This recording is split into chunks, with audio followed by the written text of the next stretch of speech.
Bom dia a todos que estão presentes, aos que estão nos assistindo de forma remota. Agradecemos a presença de todos e vamos dar início à palestra cujo tema será Agosto Lilás, não se cale. Uma campanha de enfrentamento à violência doméstica e que será conduzida pelas seguintes palestrantes. Eu diria violência doméstica, mas eu acho que eu posso dizer que é violência também no trabalho, não?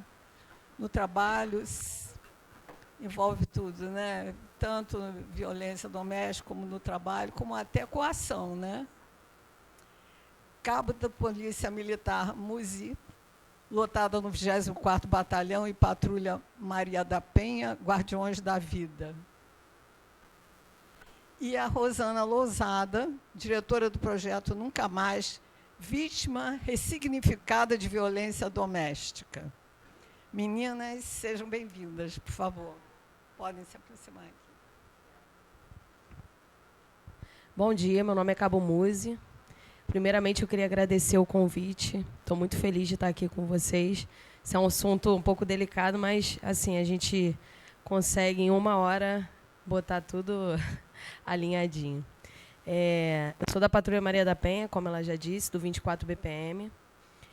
Lá a gente trabalha com, não sei se todos aqui já ouviram falar da patrulha, mas alguns batalhões já tem, a maioria dos batalhões. A gente trabalha diretamente com a violência mesmo doméstica, mas a gente vai falar sobre os outros tipos de violência. E essa violência hoje em dia, a gente está no Agosto Lilás. Primeiramente, eu nem falei, né? A patrulha está fazendo 4 anos, fez agora em dia 5. E a gente está muito feliz porque é um projeto que resolveu muita coisa, tá solucionando muitos problemas, né? E a gente tem visto que está reduzindo a violência. A Rosana, passa aí para mim, por favor. Não está conseguindo? Eu vou falar sobre o nosso trabalho em si, primeiramente. A gente, bem básico mesmo, a gente pega a viatura, a gente é uma polícia especificada, especializada só nisso, na violência doméstica, e a gente assume a viatura, eu e mais um amigo, que é da patrulha, hoje ele não pôde estar, mas a gente pega as medidas protetivas do fórum, a mulher que é agredida, que precisa de uma proteção, ela vai até o fórum, vai até a delegacia, faz o registro, aí do registro emite a medida protetiva e a patrulha recebe essa medida protetiva do fórum e vai até a residência da vítima. É um serviço bem acolhedor mesmo. A gente vai na casa da vítima, faz o acolhimento com a vítima, preenche um questionário. Caso o agressor esteja lá, o agressor fica preso na hora. A gente tem prendido bastante, porque ele descumpre a medida protetiva, que é crime. Hoje em dia, descumprimento de medida protetiva é crime. E, dessa forma, a gente tem melhorado, porque antigamente a mulher ela pegava a medida protetiva, saía por aí e não tinha proteção. A gente não tem como ficar 24 horas com a mulher. Nosso serviço é de segunda a sábado, de 8 às 18. Mas, nesse período, a gente consegue estar fazendo a fiscalização dessas medidas, impedindo que o agressor se aproxime da vítima. Isso aqui foi aniversário, né, da patrulha, 4 anos que a gente fez. Esse é meu parceiro, que trabalha comigo, mas hoje não está aqui, né, como eu já disse, não pôde estar.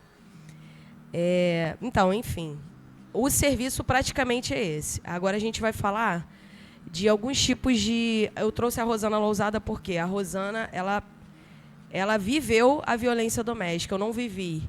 Eu apenas ajudo as mulheres que passam por isso. Ela é a pessoa que viveu, então, para mim, ela é um exemplo, ela sabe te dizer o que ela passou, o que aconteceu, porque muitas das vezes, assim, a grosso modo, a gente fala assim, violência doméstica, palhaçada, Maria da Penha é uma palhaçada.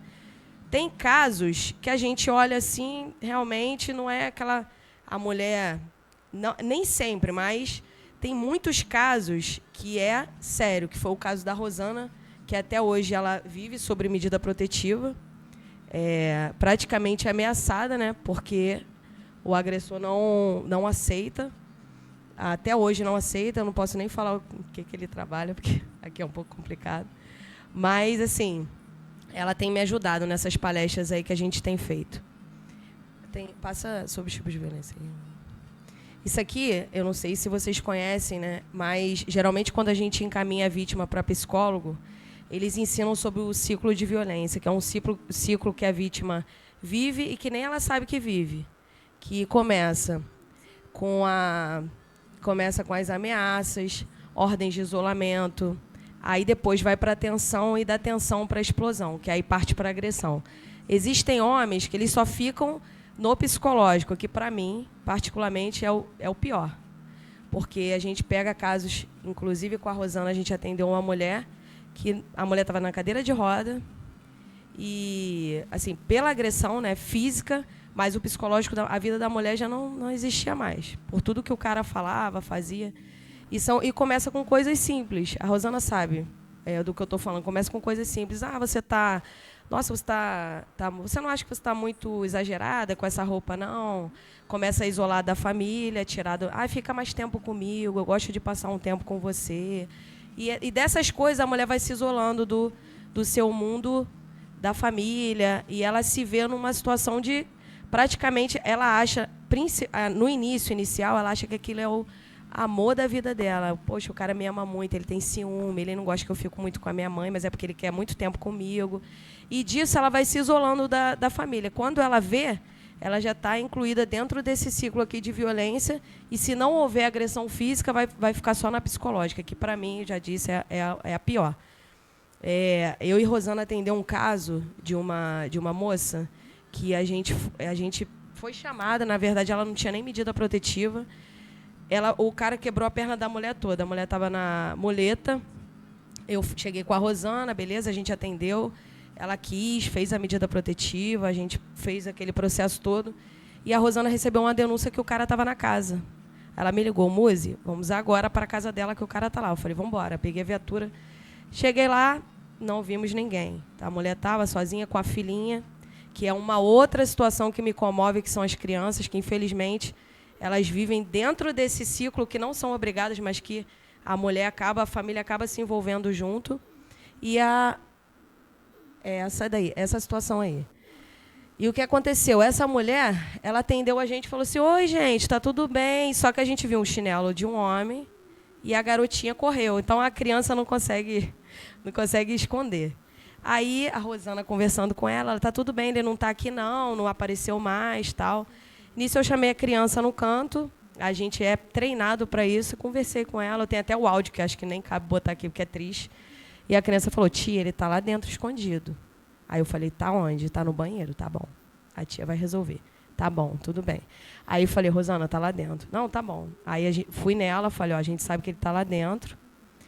E é melhor você falar a verdade, ele está lá dentro, tá tudo bem com você? Ela, não, ele está lá dentro sim, mas a gente já está bem, tá tudo bem, está ótimo. A mulher com a muleta, toda quebrada. Aí a Rosana, como assim está bem? Aí a gente tentou, usou do psicológico e tal, não resolveu. Ela falou que estava bem, que ela estava vivendo uma lua de mel, que é o ciclo que eu acabei de passar, tal. A gente falou do ciclo, ela falou, já sei do ciclo, eu entendo do ciclo, mas eu estou bem, ele falou que me ama, é aquela história, coisa de maluco, mas a gente... Beleza. Aí a gente procedeu para a delegacia, chamei ele de boa, falei, vai ter que sai do banheiro, pá, ele saiu. Aí a gente falou, a gente vai ter que ir para a delegacia. Chegando na delegacia, ela falou que queria ficar com ele. Simples assim. Não, eu quero ficar com ele. A medida, não quero mais medida. A medida não ia valer mais para nada, porque ela aceitou o agressor na casa. Infelizmente, a gente não tem como fazer nada. Ele pegando ela no colo, a Rosana viu, meu amor, vem cá, vou te subir na viatura, deixa eu te colocar aqui, porque eu te amo, você é o amor da minha vida. É uma coisa que você olha, você fala assim, isso não existe, mas existe. Felizmente, a gente não pega casos que, às vezes, as pessoas olham assim, nossa, isso é Maria da Penha. Não, a gente pega casos sérios que, quando a mulher chega ao nível de pegar uma medida protetiva, é porque a mulher já está sofrendo demais. E algumas permanecem, outras voltam, outras não querem nem mais ver, e outras são encaminhadas para o abrigo, que são os casos mais sérios, que a mulher é ameaçada constantemente de morte. Aí a gente tem que fazer esse encaminhamento para o abrigo. A patrulha também faz isso. Então, é um serviço muito amplo. A gente trabalha hoje na Baixada, mas aqui tem, né? No Rio também. A patrulha tem funcionado.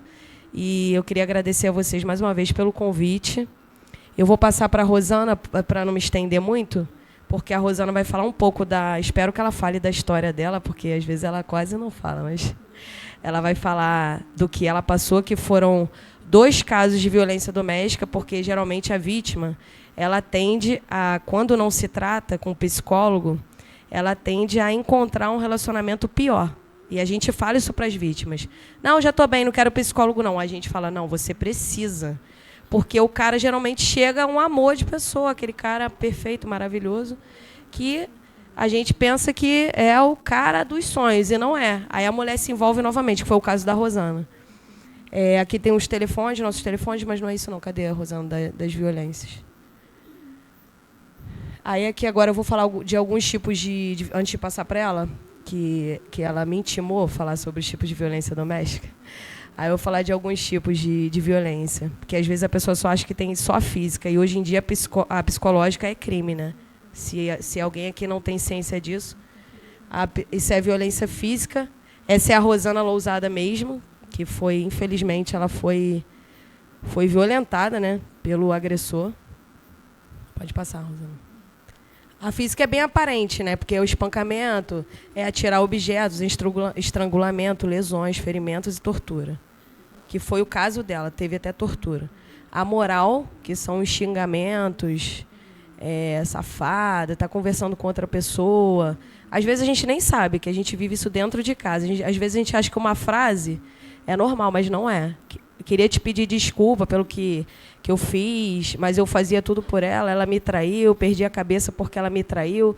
Sempre tem aquela desculpa, né? O cara faz porque a mulher fez. Geralmente o agressor faz isso. E aí, todas as mulheres que eu pego é a mesma coisa. Ah, mas ele falou que me bateu porque eu não tirei o prato da pia. Aí a mulher acha que aquilo ali, mas eu errei. Aí ela fala assim, mas eu errei. E aquilo ela vai se envolvendo naquilo ali. A violência sexual, né? Que a Rosana também passou por isso, que o cara, hoje em dia, até dentro de um casamento, o cara te obrigar a fazer sexo, hoje em dia, é considerado estupro. E a gente deixa bem claro para as mulheres que não é não. Se você não está afim, é não. A não ser que seja, meu amor, hoje eu não quero, beleza. Mas não existe o cara insistir, implorar, obrigar a mulher a fazer uma coisa, até mesmo estando casado. Isso é considerado como estupro hoje em dia. A violência... Cadê a patrimonial, né? Passa. Que é controlar o dinheiro. A gente até preenche um questionário e a maioria também responde que não tinha acesso aos bens do cara. É o cara que isola tudo, a mulher não tem acesso aos bens. Isso aqui. A mulher não sabe nem quanto o cara recebe. Já peguei um caso que o cara era rico e a mulher achava que era pobre. Só quando ele morreu que ela descobriu. Então, isso também é uma violência patrimonial. Estelionatário, privar de bens, valores. Pode passar. E a psicológica, que para mim é a pior. Que são as ameaças, constrangimento, humilhação, manipulação, isolamento, vigilância constante, que eu já falei aqui, perseguição, insultos, chantagem. Eu peguei um caso de uma senhora de 80 anos, que o agressor não pode ver ela na rua que ele agride, até hoje. Ele é um idoso também. Só que ele falou que ele não aceita o término, isso já tem 10 anos, e que ela não vai ficar com ninguém, e que ele vai bater nela toda vez que encontrar. É uma coisa assim. Inclusive, ela está com câncer, infelizmente, não está bem. A gente visita sempre, mas a gente não consegue... Não, ele ficou preso, pela outra equipe ficou preso, mas já está solto de novo, ficou solto de novo. Mas, infelizmente, é isso aí. A psicológica é pior. Essa é o quê? Você. É linda ela. Essa violência psicológica. Eu vou passar para ela, que acho que agora a parte dela é melhor para ela falar. Então, gente, mais uma vez, assim, eu só falei o básico, tem muita coisa. A gente trabalha de uma forma muito abrangente, mas eu agradeço a vocês, tá? Pela oportunidade de estar falando sobre isso, que para mim é muito importante, para a Rosana também. E eu vou passar para a Rosana, tá? Muito obrigada.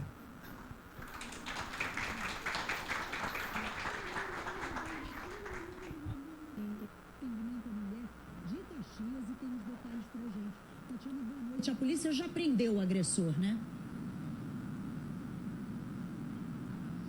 Oi, Ana Luísa, boa noite. Já prendeu sim. A vítima é Rosana Silva, uma professora. E Davidson Gomes, o namorado, já está preso. Os dois estavam juntos há quase 2 anos, têm um bebê de 10 meses.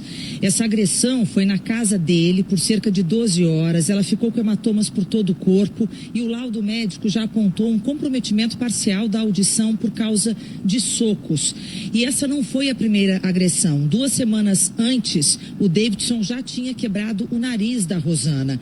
Num outro episódio, ela contou à polícia que ele chegou a usar um cachorro para dar mordidas nela. Essa briga, essa tortura, sessão de tortura que durou cerca de 12 horas, segundo ela, começou porque ele estava desconfiando de uma traição. Ela tinha ido com o filho para a praia, mas ele pensou que ela tivesse saído para encontrar com um homem. O nosso produtor, Guilherme Santos, conversou com a vítima. Vamos ouvir o que ela contou.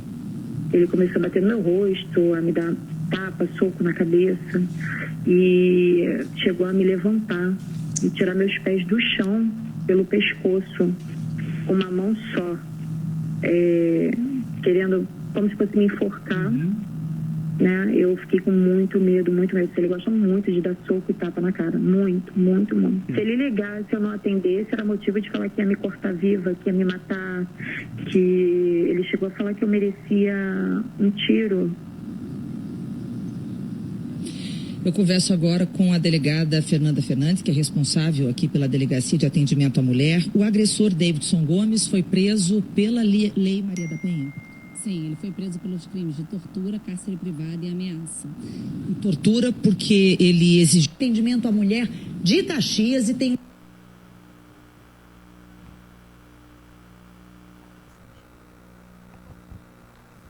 Bom dia, gente. Já fui apresentada, né? Como vocês viram ali na reportagem, eu fui vítima de violência doméstica, né? E vou tentar contar para vocês, né, um pouco sobre a minha história, que é uma experiência de vida que eu transformei em superação para que eu pudesse ajudar outras pessoas que passaram pelo que eu passei. A Musa, ela ficou um pouquinho receosa de falar onde ele trabalhava, mas ela sabe que eu falo, né? Afinal de contas, se nós não tivermos voz para falar, as coisas continuarão ocultas, né? Mas ele trabalha na Reduc, na Petrobras. É um funcionário até hoje lá, né? Foi solto, foi levado de volta à Petrobras e até hoje eu sou vista, né, como a que fez de tudo para prender o cara, porque as pessoas sempre falam isso, né? O que a mulher fez? Tentou ferrar o cara, tentou fazendo de tudo para prejudicar ele. Ele é reincidente criminal, né, já de outra pessoa, e hoje também permanece fazendo a mesma coisa, infelizmente, né? A atual esposa dele, ela me procurou nas redes sociais, não sabia que eu existia, me contou, né, o que ela passa hoje. Eu tenho um filho com ele, que hoje tem 5 anos, existe uma proibição de visitação, ele é proibido de ver o meu filho, né? E assim eu sigo. Passa no mouse aqui, ó. Passa aí. Passa na bolinha, Pode ser, mas se quiser também perguntar, pode ficar à vontade, tá? Aqui, ó, na bolinha, amiga.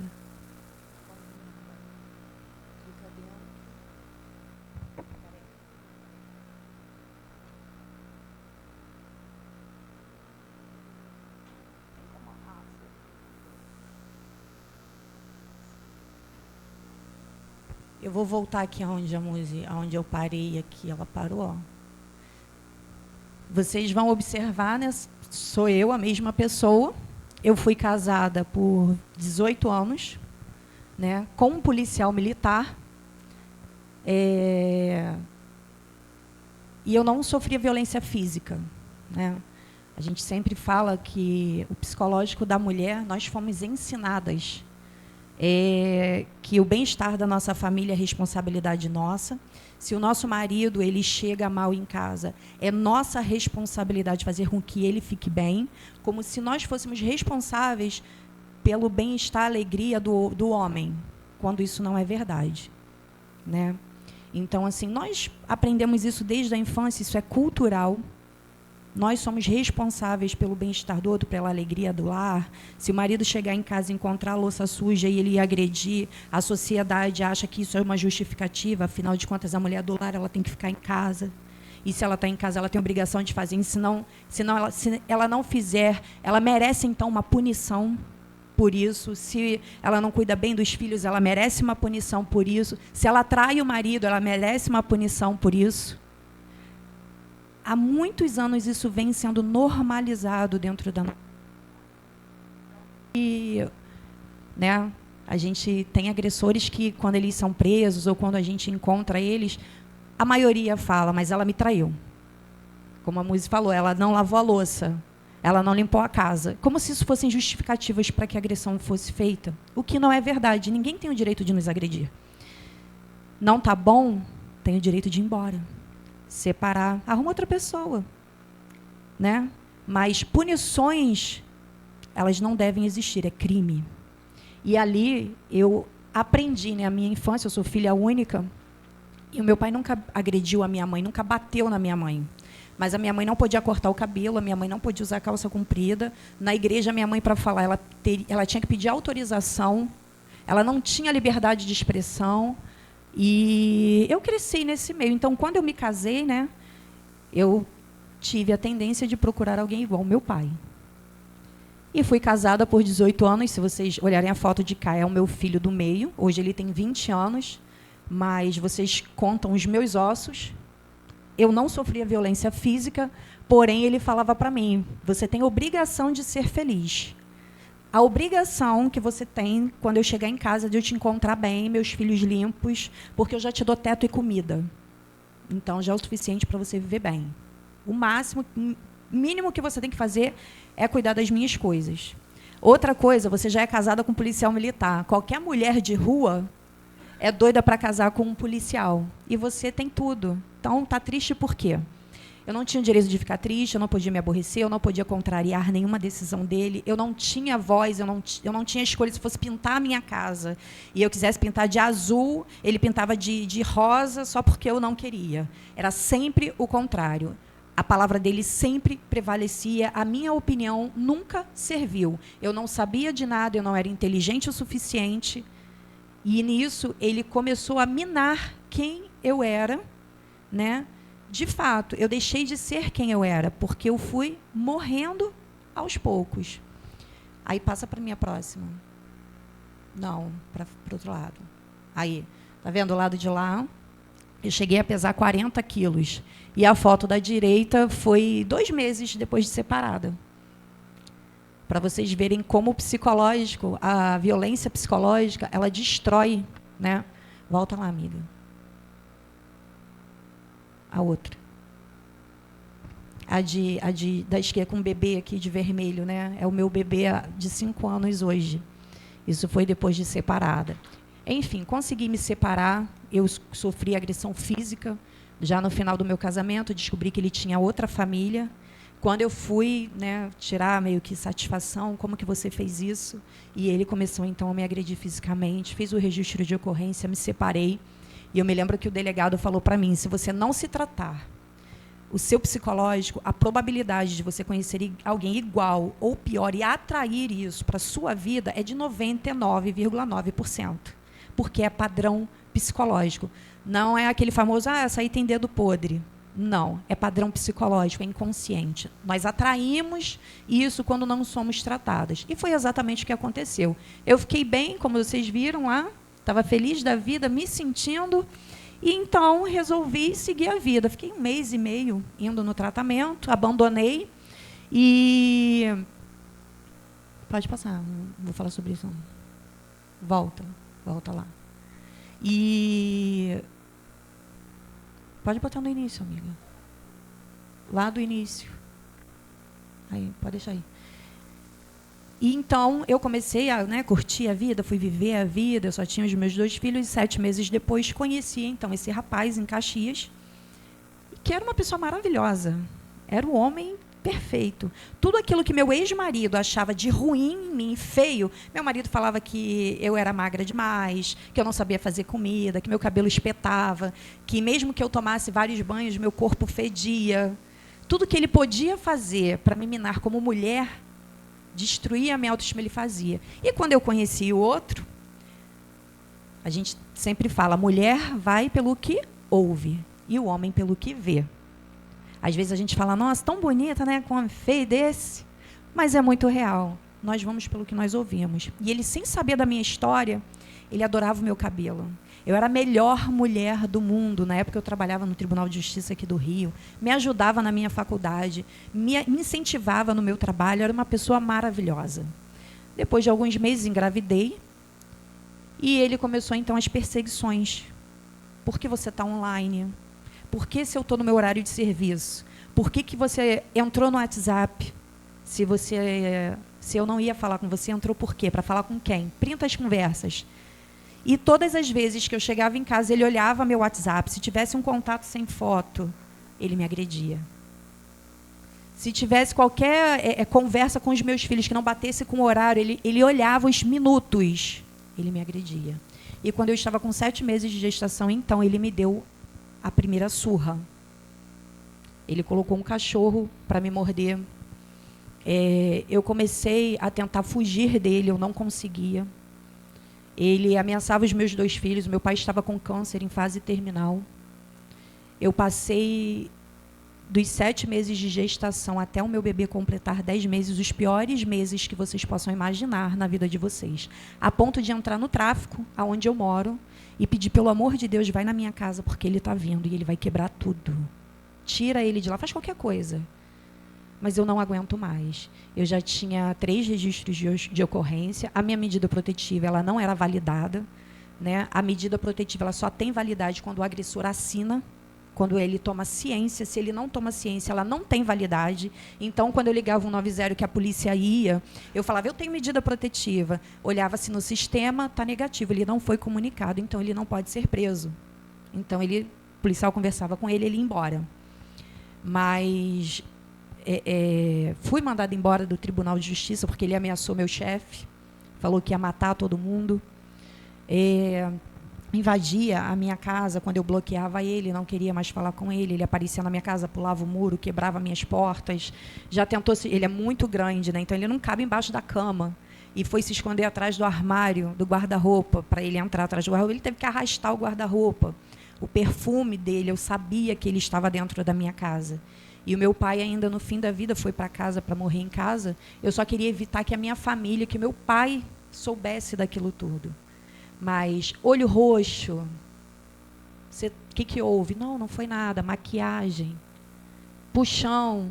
E aí eu descobri que ele também agredia a ex-mulher dele e a ex-noiva. E então, essa ex-noiva dele foi a pessoa que eu procurei. E ela falou para mim, eu sabia que um dia você me procuraria. Como é que você tá? Eu falei, péssima.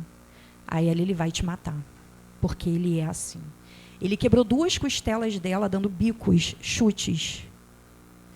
E a condenação dele saiu ano passado, dela. A ex-mulher dele. E então, eu tive o meu filho nasceu, ele foi no hospital lá, me tirou de lá, me levou para Caxias, ele me trancava dentro de casa, levava a chave. E nesse dia, né, que apareceu ali 12 horas, né, de tortura, eu já estava cansada, meu pai tinha acabado de falecer, eu não estava falando com ele, fui à praia, levei meus filhos à praia, minha nora, o meu bebê, para poder conhecer a praia. E quando eu cheguei lá, voltei para casa e postei as fotos no Instagram. E ele foi lá e viu que eu tinha levado meu filho à praia, o nosso filho à praia. E ele sempre assim, a gente precisa conversar, a gente precisa conversar. A gente tem muito que conversar. Você é a mulher da minha vida, é a minha família. Eu preciso de tratamento, eu sei que eu tenho problemas, eu sei que eu crio coisas, me ajuda, me arruma um psicólogo. E aí eu falei, olha, vamos conversar. Sendo que eu sabia que não tinha conversa. E naquele dia, quando a gente combinou, eu fiz um combinado com ele. Eu falei, eu vou fazer tudo o que você quer, com uma condição. Meu pai acabou de morrer. Esquece os meus filhos e a minha mãe. Inclusive o nosso filho. Porque quando o Davi tinha 4 meses, ele foi me dar um soco e pegou no olhinho do Davi. Estufou o olhinho do Davi. Aí eu fui correndo, eu levei o Davi para o hospital. E assim, ele deu um soco em mim, eu virei, pegou meio que em mim no Davi. Ele olhou para mim, olha o que você fez eu fazer. Agora eu vou dormir porque eu estou cansado, como eu moro em Japeri, né? Então ele tinha que sair muito cedo de lá para poder chegar no trabalho, mas no horário.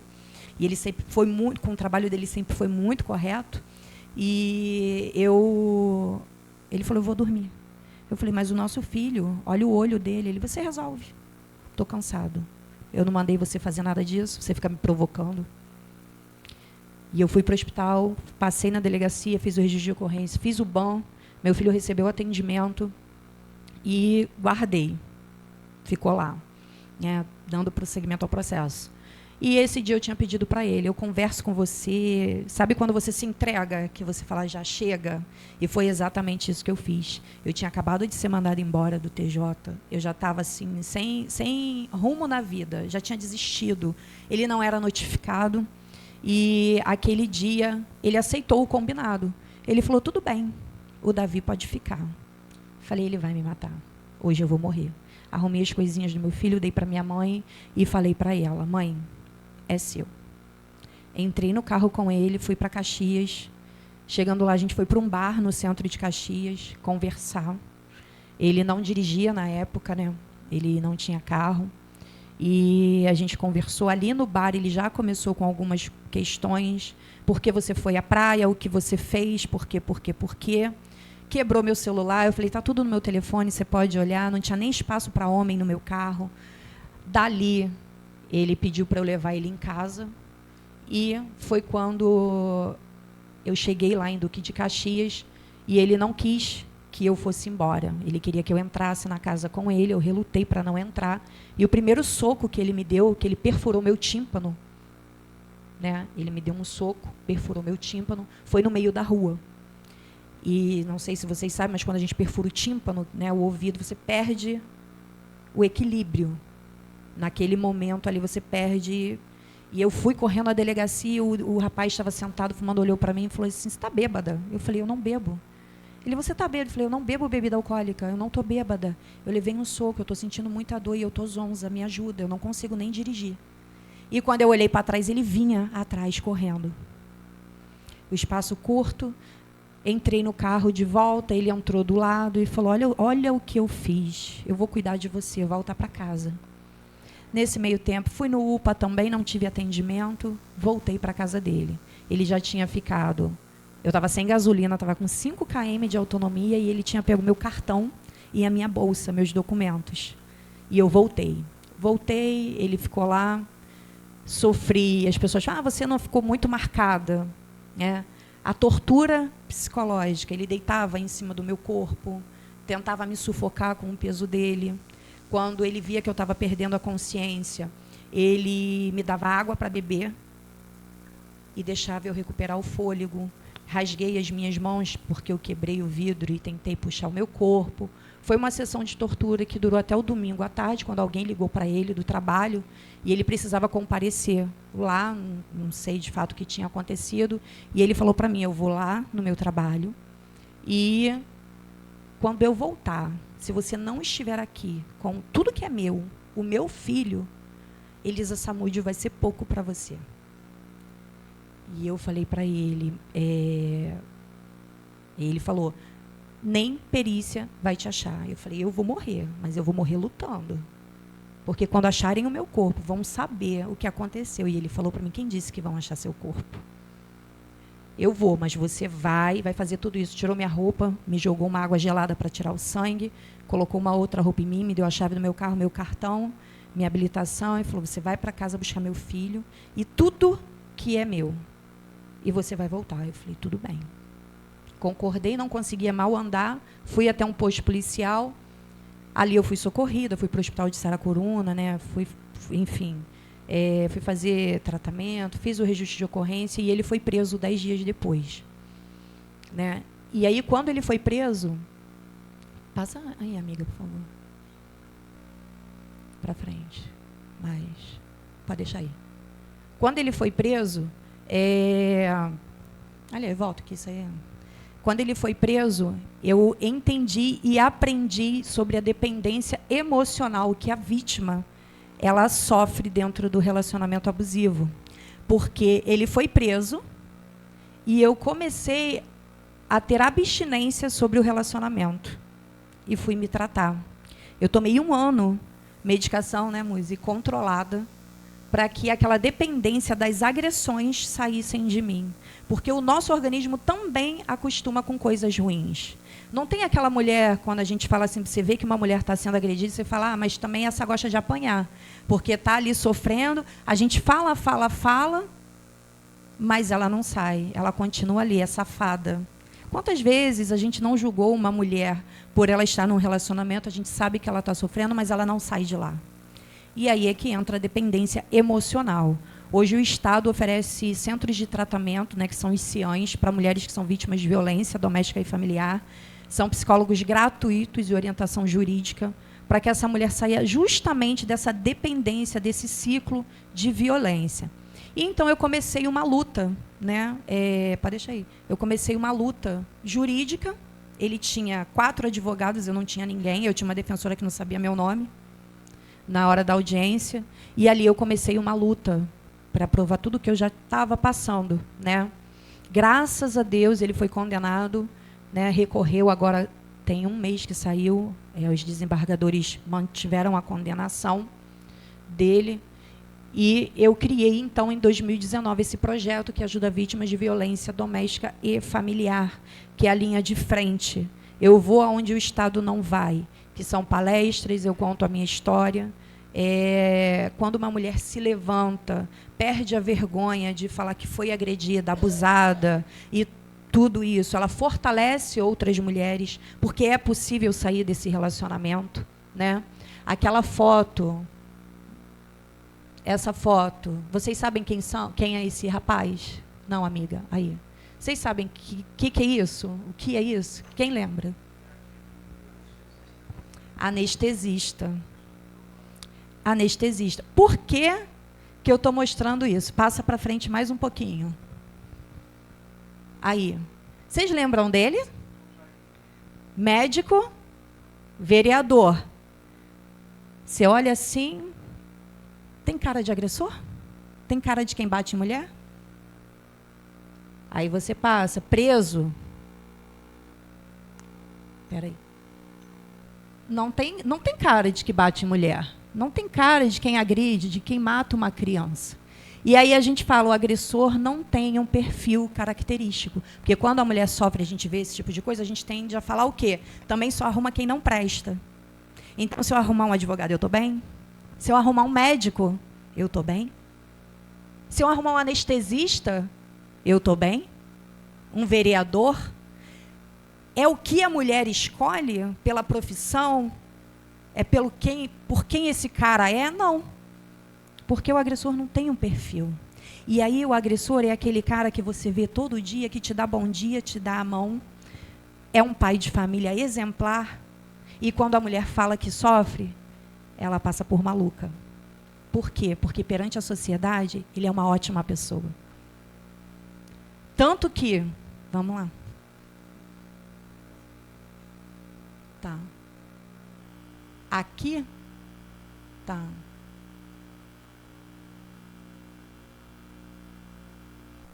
Oi, pessoal, tudo bem? Aqui é Elaine Martins, eu estou aqui passando aqui para indicar o meu querido amigo, o Dr. Jairinho. Olhem o que ela fala. 7123. Elaine, por que o Jairinho com tantos candidatos no Rio de Janeiro? Porque ele é a favor da família, porque ele é médico, porque ele é servo de Deus acima de muitas coisas e professa a nossa fé e com certeza isso conta muito para que... Vocês ouviram? Homem de família. Quando essa propaganda passou eleitoral, vocês imaginavam tudo que esse homem fazia? Não. Vocês não imaginavam, ninguém imaginava. Sabe quando que imaginou? Quando aconteceu, quando veio à tona, quando conseguiram provar. E aí, quando vocês veem essa reportagem na televisão, da casa de vocês, o que vocês falam? Merece morrer, esse cara não presta, bandido safado, não é não? Como é que teve coragem de matar essa criança? Merece cadeia, tem que morrer na prisão. Mas por que vocês têm essa atitude com o Jairinho, com o anestesista e com outros que aparecem na televisão. Por quê? Vocês sabem me responder? Porque vocês não conhecem. Porque não é seu irmão. Porque não é o seu pai. Porque não é o seu primo. Porque não é o seu amigo. Porque se fosse seu amigo, das duas uma, ou você ia ser conivente com a violência e desconfiar da vítima, afinal de contas, ele é seu amigo, ele é seu pai, ele é seu irmão, e você para e fala, não, mas eu conheço ele. Nós não conhecemos ninguém. Nós não estamos no coração de ninguém. Talvez você esteja lidando com um agressor que te dá bom dia todo dia, esteja com a foto da família na mesa de trabalho dele, dos filhos, mas é na casa dele ele que manda, e é do jeito dele. E se a mulher aparecer para falar alguma coisa, é maluca. Isso aí tem problema. Esse cara, chega aqui, o cara compra café pra gente, faz isso, faz aquilo. É mentira? Julgamos por essas atitudes. Mas só quem vive dentro de casa é que sabe. Por isso nós julgamos tão mal, né? O Jairinho, a música está me lembrando aqui para falar da violência institucional, que a gente também fala sobre assédio moral. Inclusive, né, eu vim conversando com ela, eu participei de um podcast, sofri assédio moral. Né? Saí daqui, eu vou à delegacia. Uma coisa absurda, a prefeitura do local me ligou, porque eles perceberam, e eu fiquei, será que eu conto? E olha que eu lido com isso o tempo todo, né? Eu falei, amiga, será que o que eu faço? Porque se eles não acreditarem em mim? E hoje eles me ligaram, falaram, a gente viu.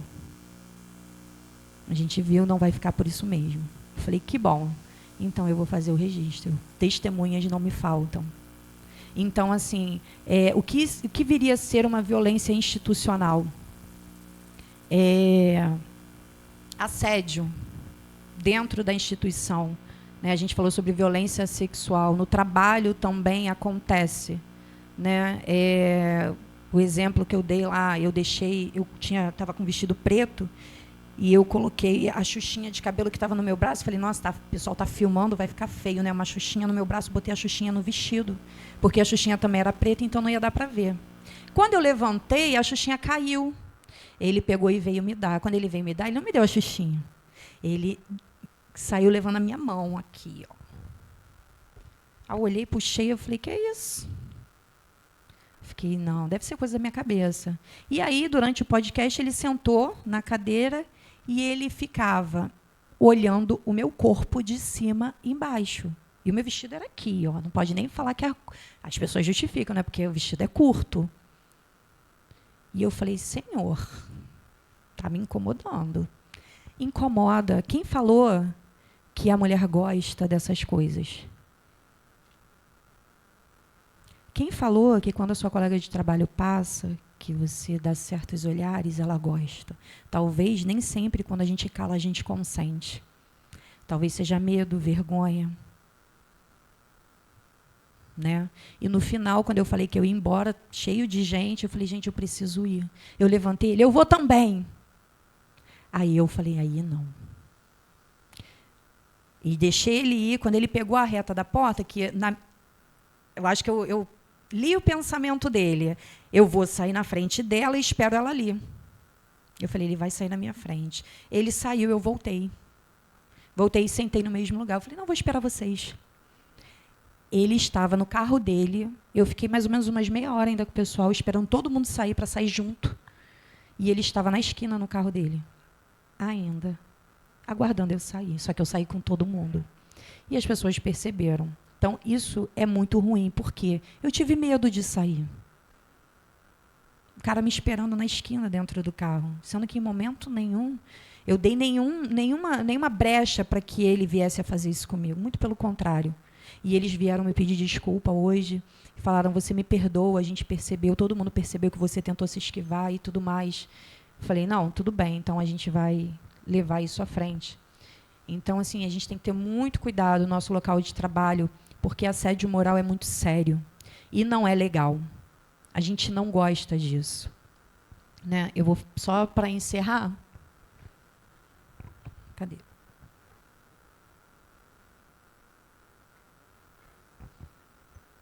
Eu vou botar aqui para vocês.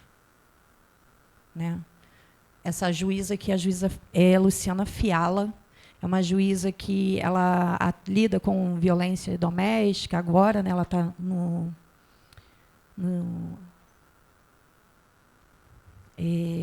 Tribunal de Justiça na violência doméstica, né? Julgando violência doméstica. É uma coisa sobre a violência sexual também, que eu estava falando aqui, né, sobre o vestido. Dá pause, amiga. Dá pause. O direito foi feito essencialmente por homens.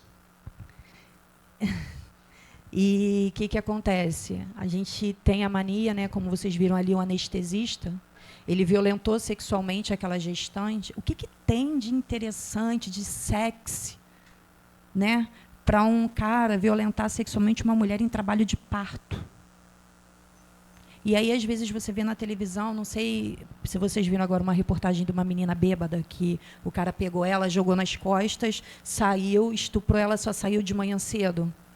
Os amigos, grandes amigos, colocaram ela no carro, né? O Uber deixou ela na calçada, o irmão não atendeu, 2 minutos depois o cara veio, pegou ela igual um boneco e jogou nas costas e levou.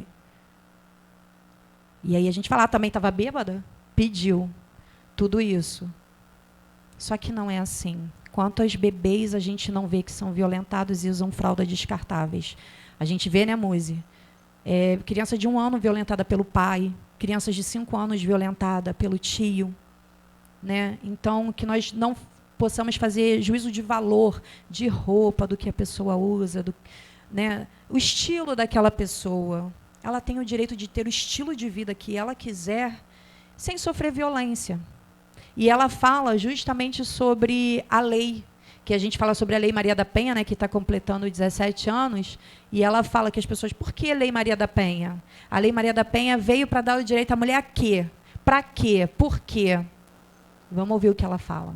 É masculino. O direito foi feito essencialmente por homens e para homens. Quando você vai estudar na faculdade, tem um papo do homem médio. Tem a mulher média, né? Então, o direito, ele é muito voltado para o homem. Então, e isso tem que ser quebrado. Por quê? Porque o Código Penal é de 1940. Então, existia ali a figura da mulher honesta. Só a mulher honesta... Só a mulher honesta tinha tutela penal. Só ela que poderia ser protegida pelo direito penal. Quem eram as mulheres desonestas? Eram as mulheres que viviam à margem da sociedade, as prostitutas, em algum tempo no Brasil, as que não eram mais casadas, as largadas do marido. Assim eram denominadas essas mulheres. E elas não gozavam da proteção do direito penal? Que negócio é esse? Né? Então, a gente existia aquele negócio dos direitos do homem e do cidadão. Como assim? As mulheres estão fora? Pode isso? Hoje em dia, a gente tem que pegar e adaptar isso para dentro do universo feminino. Essa questão da lei se adaptar aos tempos, é disso que a gente está falando. É disso que a gente está falando. O direito é masculino. Vocês entenderam? O direito foi feito essencialmente por isso a Lei Maria da Penha existe. O Código lá de 1940, nós não tínhamos direito a nada. Se fôssemos à delegacia, até hoje, mesmo com a Lei Maria da Penha, tem mulheres que vão à delegacia e, dependendo de quem está atendendo, ela não consegue fazer um registro. Ela não tem voz. Então, a nossa luta é por nossos direitos de liberdade, de não sermos violadas, violentadas. Quem é que tem filhos pequenos? Adolescentes. Vocês têm filho adolescente? Tem alguém aqui que tem casal? Casal de filhos? São adolescentes? Seu filho estuda? Quantos anos ele tem? Sua filha? Sua filha estuda? Algum deles trabalha? Ah, tá. Quando ele não estava no quartel, a senhora trabalha fora. Quando a senhora chegava em casa, se a louça não tivesse limpa e a comida pronta, a senhora cobrava de quem? É? Muito bom. Normalmente a gente cobra de quem? Da menina. Nós ainda hoje ensinamos, mesmo no mundo atual, em que várias mulheres aqui, policial militar, trabalham fora, têm suas vidas fora. E mesmo assim, nós ainda ensinamos, né, aquela coisa do... E eu não estou falando sobre rosa e azul, não. Eu estou falando que hoje a mulher ela sai à luta para trabalhar sobre os direitos, porque tudo recai sobre nós. Seu filho está andando de bicicleta. Você tem um filho menino, está ensinando ele a andar de bicicleta, ele cai. Se ele cair, o seu filho menino, o que vocês vão fazer? Natural, gente, é normal. Homem, levanta daí. Vai limpar assim, ó. Levanta. A vida é assim mesmo. Sobe, vamos embora. Ensinando que o homem não tem o direito de sentir nada. O homem sente dor, não? O senhor não sente dor, não? Vocês não têm emoções? Vocês não choram, não? Vocês não choram, não? É pecado o homem chorar? Porque é isso que a gente ensina. As meninas, quando caem. Pai, então, gente, caiu a bichinha, faz o quê? Menininha do papai. Oh, meu Deus, papai está aqui, minha filha. Peraí, olha, papai vai limpar, tá bom? Vem cá no colinho do papai. Depois o papai continua ensinando. Vamos ali tomar um sorvete. Por que o menino a gente trata assim, tão bruscamente, né? Por que a gente também não dá o mesmo amor, carinho e atenção para os meninos, para os homens, ensinando para eles que eles podem amar e ser amados? Eles podem sentir, podem falar. Eu tenho um filho de 5 anos, às vezes meu filho fala, essa criança chorando. E eu falo, não é porque você teve uma infância de violência lá atrás, no meu primeiro casamento, que você tem que trazer isso para cá hoje. Estamos vivendo um novo mundo, um novo tempo. Parou. Deixa ele chorar. Conversa com ele. O que houve? Quando seu amigo chora, você chegou aqui no trabalho e teu amigo está chorando. O que você vai falar para o teu amigo de trabalho? Você vai ver seu amigo chorando de trabalho, você não tem intimidade. O que você vai fazer? Fala aí. Perguntar se está precisando de alguma coisa. Dá colo. Mas o quê? Nem conhece, mas trabalha, tem uma convivência do trabalho. O que vocês fazem? Mas o quê? Vê o amigo lá chorando. Gente, se vocês verem um estranho na rua, dependendo da pessoa, você vai olhar e vai falar assim, nossa, aconteceu alguma coisa? A senhora está precisando de alguma coisa? Por que com a criança engole o choro? Por quê? Por que a gente trata e não acolhe a criança? Que não tem um cérebro maduro, não tem o controle das suas emoções, elas estão aprendendo. Por que a gente tem que tratar assim a criança? Que fique para reflexão, tá? Volta lá nos slides de nossas redes sociais, tá bom? Gente, me perdoa. Pode perguntar. Bota lá nas nossas redes.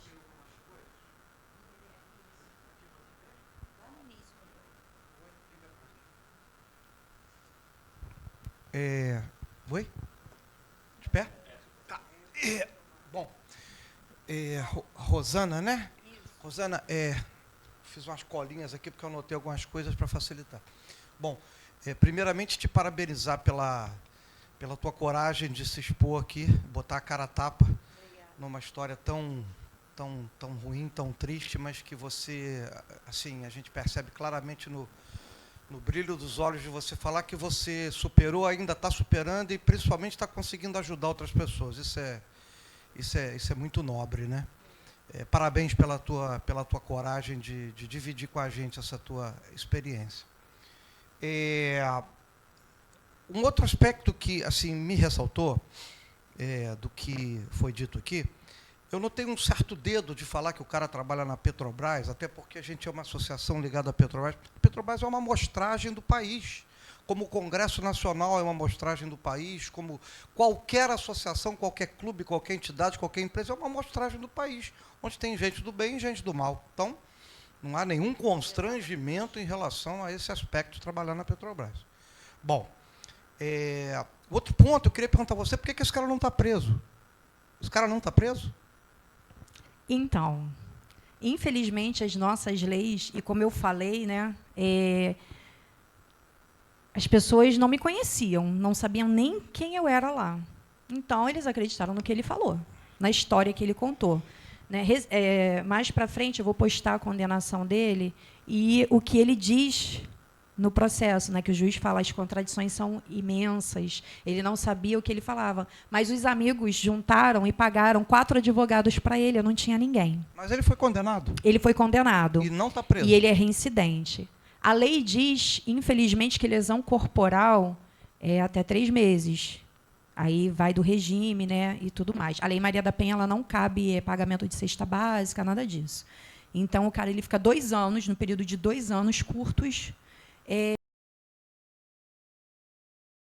pode cometer nenhum delito durante esses 2 anos, fica indo lá assinar, né, fica cumprindo alguns termos dentro da lei. Preso não fica. A minha situação foi cárcere privado e tortura. Eu tenho 3 laudos de IML constando a tortura, diferentes, porque os advogados falavam que eu tinha forjado, como se eu tivesse esse poder.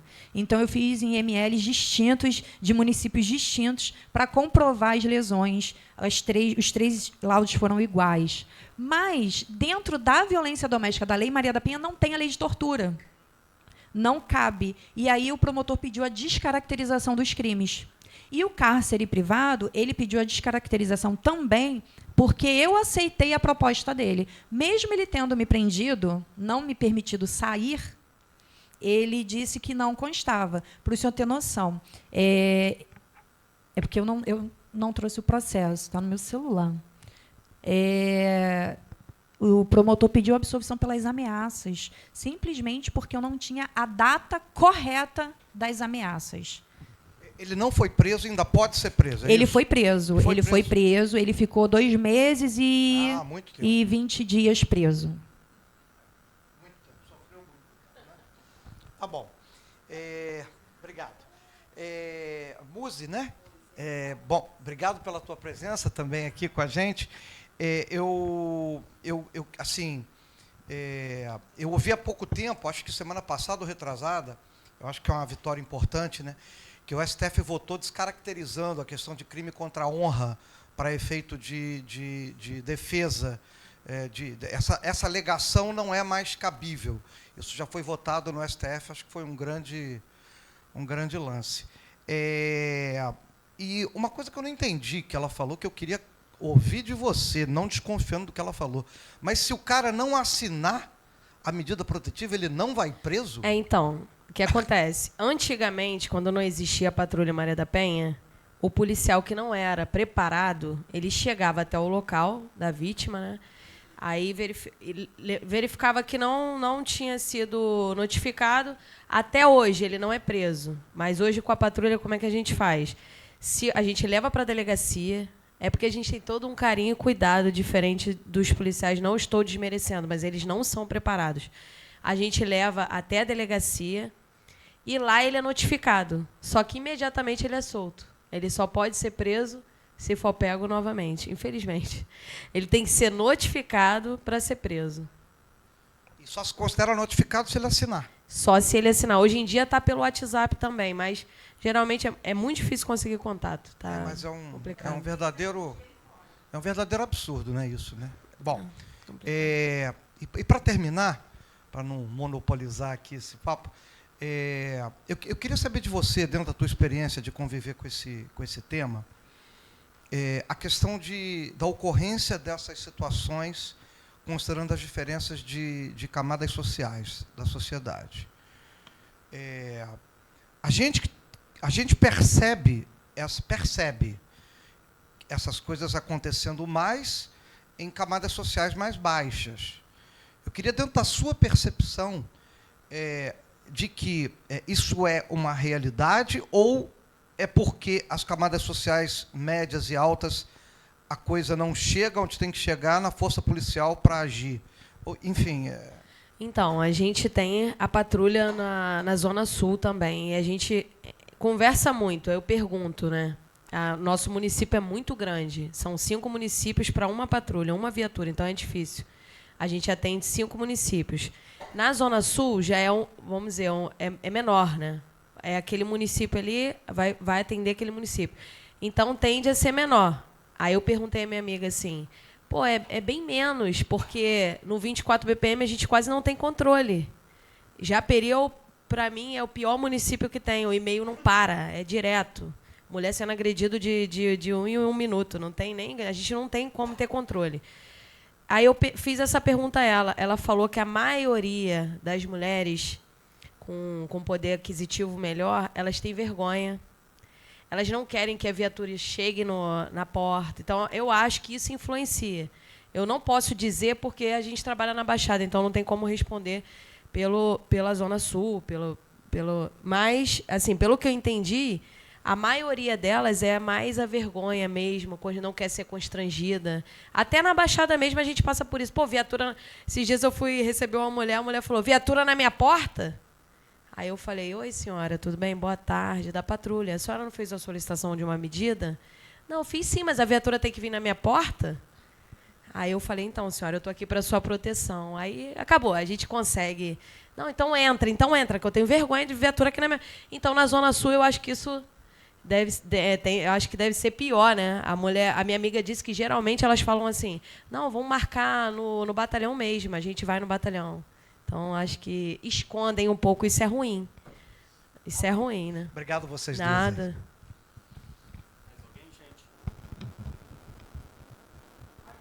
Tem homem aí que sofre violência, não, né?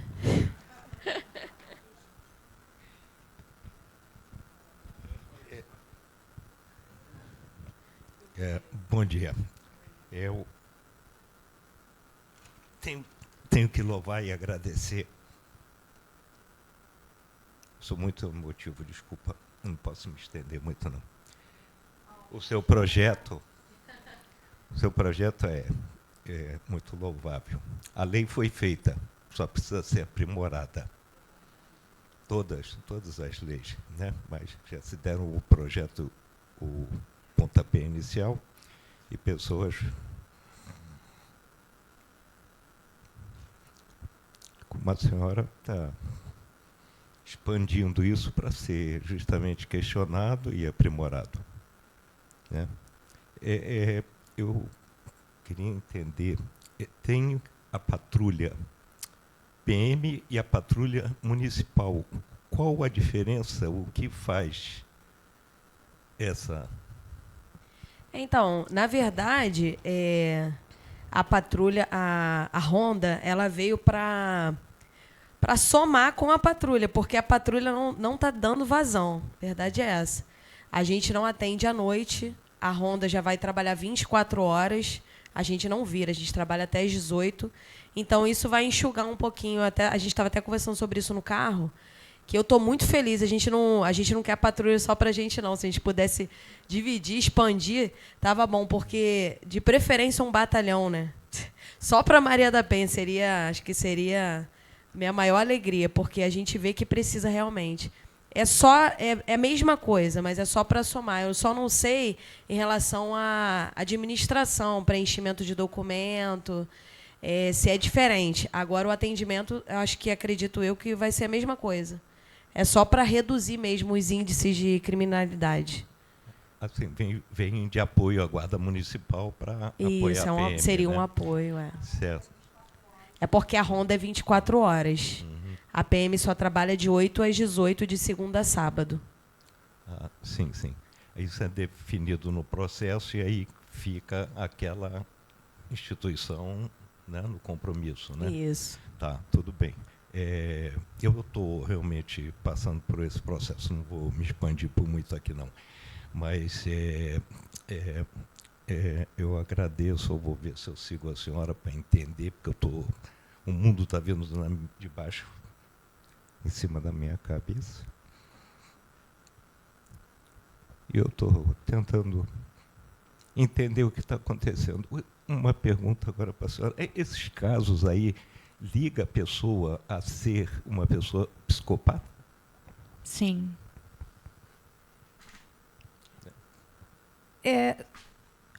Vou falar da minha experiência. Meu primeiro marido, ele é psicopata, né? Ele é um tenente da Polícia Militar, ele exerce a função ainda.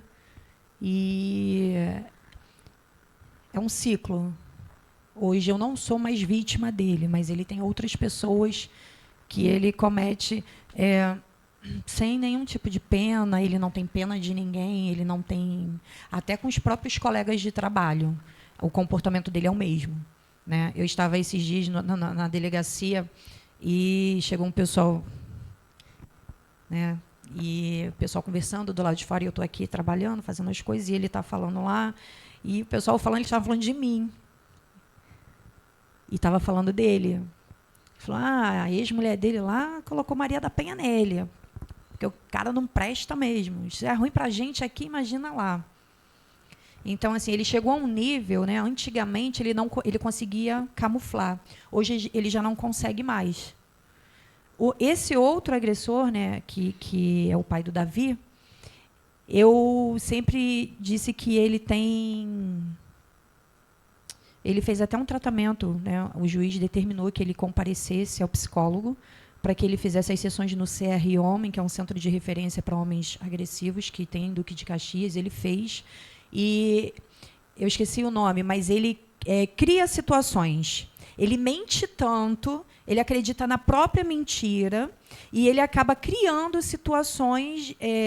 Exemplo, eu tive na minha gravidez uma infecção urinária muito grande, poderia ter um trabalho de parto prematuro, eu estava com 8 meses de gestação, 7 para 8 meses, eu fiquei internada 20 dias, ele arrombou o hospital 5 horas da manhã num domingo, falando que o médico só estava me mantendo lá porque estava tendo relações sexuais comigo. A minha médica era uma mulher, eu estava dentro do hospital da PM, e ele falou para mim, você vai embora para casa, eu vou levar minha mulher para casa. E a médica falou, você não vai tirar ela daqui. Você não vai tirar ela daqui. E aí ele ficava para mim assim, essa mulher está me olhando, você está vendo que ela está me olhando, ela está rindo? Eu falava, cara, não tem ninguém te olhando, para com isso. Então, assim, são doenças psicológicas, sabe, que vêm já lá de trás, né? Tanto que outro dia, né, esse telefone e as redes sociais, muitas pessoas me procuram, né? A gente tenta expandir o projeto da melhor forma. E eu estava em casa, me chegou uma mensagem no WhatsApp e a mulher falando, olha, o seu testemunho me dá força, seus vídeos me dão força, eu estou vivendo exatamente aquilo que você viveu. E falando, eu comecei a conversar com ela. Eu falei, você fez algum registro? Ela, não. Eu falei, você é de onde? Porque, dependendo de onde ela é, eu tenho acesso à delegacia, consigo facilitar para que ela chegue à delegacia, consigo acompanhar. E ela falou, sou de Duque de Caxias. E aí eu falei para ela assim, senhor, só não pode ser meu ex. E ela botou assim, mas é. E ali eu chorei muito. Por quê? Eu dei uma pausa ali, porque eu lembrei lá de trás, quando eu procurei a Mônica, e ela falou para mim, eu sabia que você uma hora ia me procurar. E hoje o ciclo se repete. Sabe quando que ele vai ser preso? A pergunta do senhor. Ele vai ser preso quando ele matar alguém. Precisa chegar nesse ponto. Né? Respondi? Sim, obrigado. Só uma última coisinha. A minha mãe, quando namorava, ela levou um tapa na cara. E achava que aquilo era normal e depois melhorava. Não melhorou, piorou e ficou levando tapa na cara.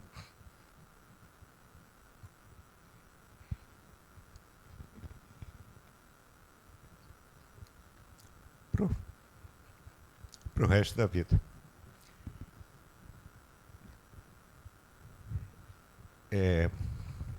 Isso aí, gente, é o reflexo do que eu falei, que quem sofre, eu estou até emocionada, não é só a mulher. Ele, de lembrar, ele chora. Então, assim, eu acho que vale, assim, só para a gente finalizar. O senhor quer perguntar mais alguma coisa? Não, só dizer que ela me ensinou a respeitar a mulher. Que bom. A cuidar de uma casa, a Só cozinhar, aprendeu de uma forma muito ruim, laço. né? Mas Sim, mas me ensinou a isso. Infelizmente, eu fui isso, conduzi isso, participava, não ajudava na limpeza da casa, porque aquilo não é obrigação da mulher, aquilo é obrigação de todos. Eu participava ativamente nesse sentido. E hoje eu estou vivendo um problema que está levando a ser de um processo de narcisismo, em que eu aceitava tudo e quando eu comecei a não querer mais aceitar, ela me botou na Maria da Penha. E está ficando muito difícil. Mas existe também os dois lados. Só. Se o senhor quiser, no final, conversar com a gente, tá? Obrigado. A gente vai estar disponível aqui para o senhor. Aí o senhor tire todas as suas dúvidas. Lembrando, gente, não está satisfeito, a agressão não é opção. Não é opção. Fez alguma coisa, te agrediu, te empurrou, não toca nessa pessoa. O homem, ele sempre teve o direito de fazer um registro de ocorrência de lesão corporal. Vocês não precisam empurrar, mas eu me defendi porque ela veio para cima de mim. Lá, isso não cola. Então, assim, porque vocês têm a opção de sair, até porque não se mede. Eu sempre falo, né, a lei veio para nos garantir segurança, né, dar direito às mulheres, mas não veio dar o direito da mulher a agredir. Então, assim, vocês têm o direito de vocês. E eu sempre falo nas minhas palestras para as meninas, adolescentes, quando eu vou a escolas, nunca desafiem um homem. Eu acho que o respeito ele precisa acontecer dos dois lados, né? A lei não veio nos dar essa autonomia, né? E para encerrar aqui a minha fala, vai sair na filmagem mesmo. Pode falar.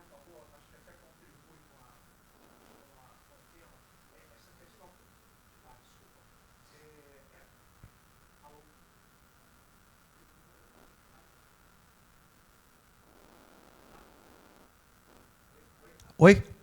Uma coisa importante é essa questão que você levantou de psicopatia. Isso é importante que a gente saiba que isso é uma anomalia psiquiátrica, psicológica, emocional, sim. Mas isso não tira a responsabilidade de ninguém. E a lei já deixou isso muito claro em vários casos. O psicopata ele tem a plena consciência do que está fazendo, ele só não tem culpa do que fez. Então, ele é processado, ele é julgado, ele é preso, enfim, não há nenhuma questão que limite o fato de uma pessoa ter um diagnóstico de psicopatia, né? Isso A gente até encaminha também. Eu e Rosana encaminha para esse CRM, que ajudam os homens, se alguém se interessar também. A gente sabe, né? Quando a gente tem problema mesmo, a gente... E se puder também, gente, nosso Instagram lá, seguir o nosso Instagram. Se tiver outras empresas, outros lugares que vocês quiserem, nós estamos disponíveis para estar indo.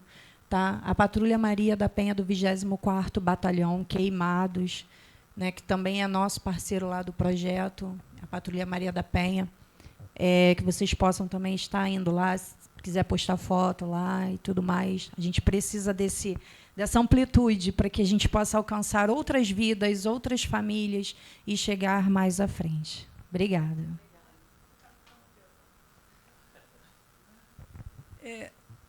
No caso de uma agressão, se a mulher revidar e também for com tudo para cima, o que acontece?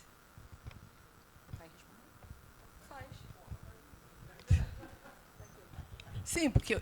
Então, existem casos, Tem aí mulher vai que do delegado. Não atura metade. Vai do né? delegado. Eles colocam em agressão mútua. Eles botam em agressão mútua, tanto um quanto o outro. Mas a lei está bem reforçada.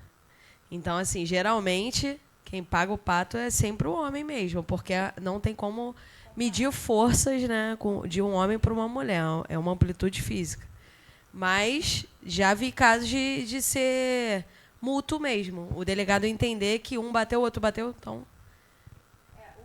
agressão mútua. Existe a diferença da legítima defesa.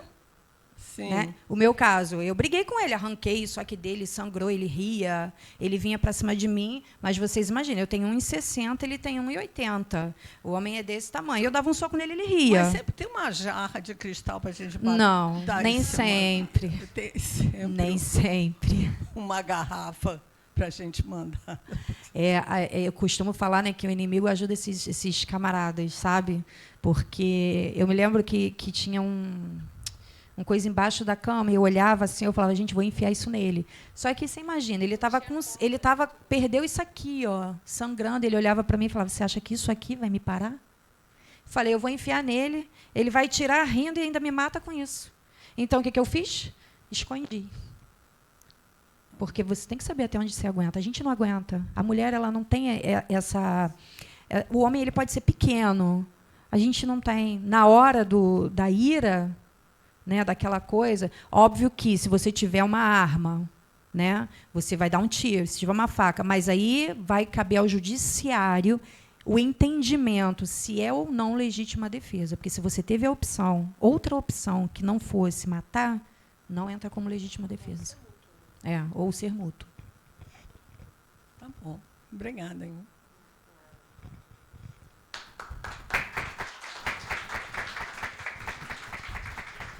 Bom, ninguém mais tem pergunta, pelo visto. Bom, eu agradeço de coração, do fundo da minha alma, essa palestra que vocês deram aqui, extremamente importante, essencial, eu diria mesmo. E isso foi gravado, dentro de alguns dias vai estar na nossa homepage e também no nosso aplicativo. Espero que todo mundo... Eu não tive como anotar o número aí, mas depois eu anoto esse número aí do contato Projeto Nunca Mais. Bom, e muito obrigada. E agora eu quero agradecer a vocês aqui com um carinho só.